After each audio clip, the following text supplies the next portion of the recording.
How do you sustain caregiving? Vivian shared with us before, but can you give us a brief introduction again? Sure. I'm a dementia care specialist in private practice. I've been working with caregivers for over 20 years. My work is really to advise and guide caregivers. Great. And today, Vivian will answer the question, how do you sustain caregiving?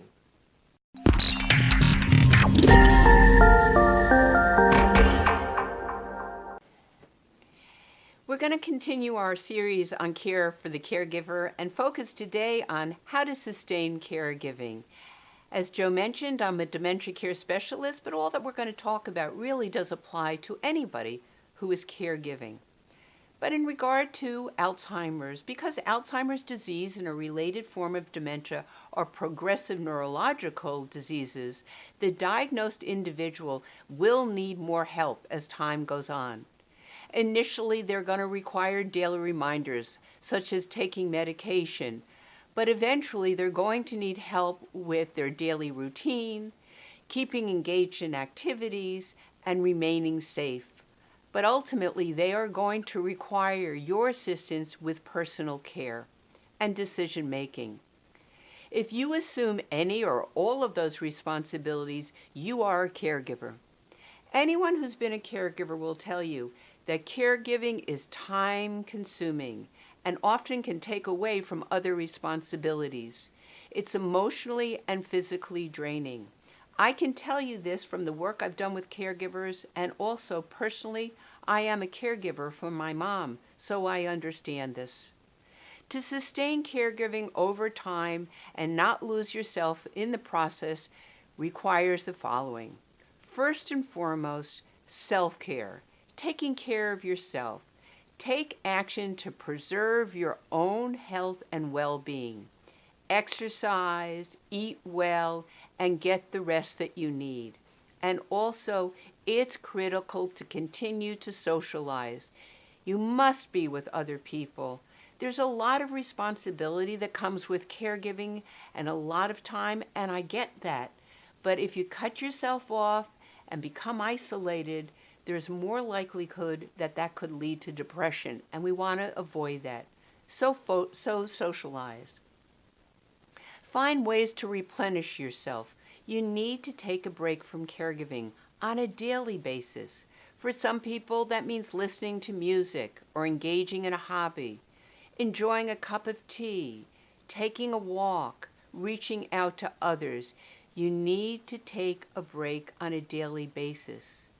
Also on a daily basis, you absolutely must give yourself credit for the caregiving that you're doing. Don't take yourself for granted. Caregiving requires flexibility and adaptability. You might want to provide care such as giving the person a shower, but their mood might be such that they're not going to cooperate.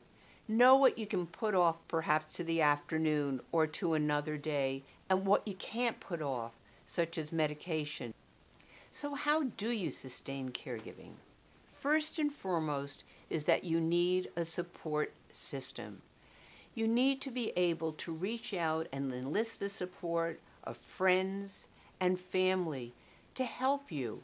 And if they're not available, hire a trained companion. Know what you can take off your plate. There are many people that can help you as a caregiver. They're money managers. They're people that come in and do home visits from the medical profession. Know what you can take off your plate and delegate. And the second is to really pay attention and become an educated caregiver. Know the services and programs that are available in your area and the service provider. Education is power, and it will help you to sustain caregiving. Know your local caregiver support groups, your daycare programs, your respite programs, and residential facilities.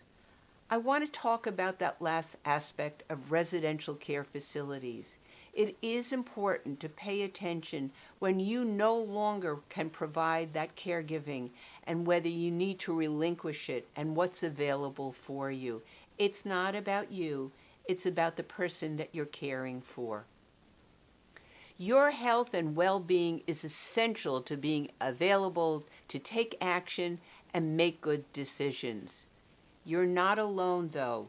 If you need help to better understand and cope with your caregiving challenges, reach out for those programs and services and to professionals who can be of assistance to you. I work in dementia care. If you need me, please don't hesitate to contact me. Vivian, thank you so much for coming and teaching on this subject.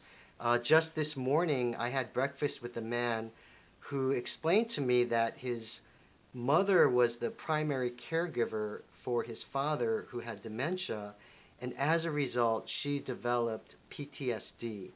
And it just shows us that so many people out there need to hear exactly what you taught us today, and they need to apply it to themselves and the other people who are caregivers in their lives.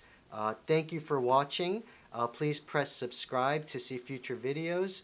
Hope to see you in the next one.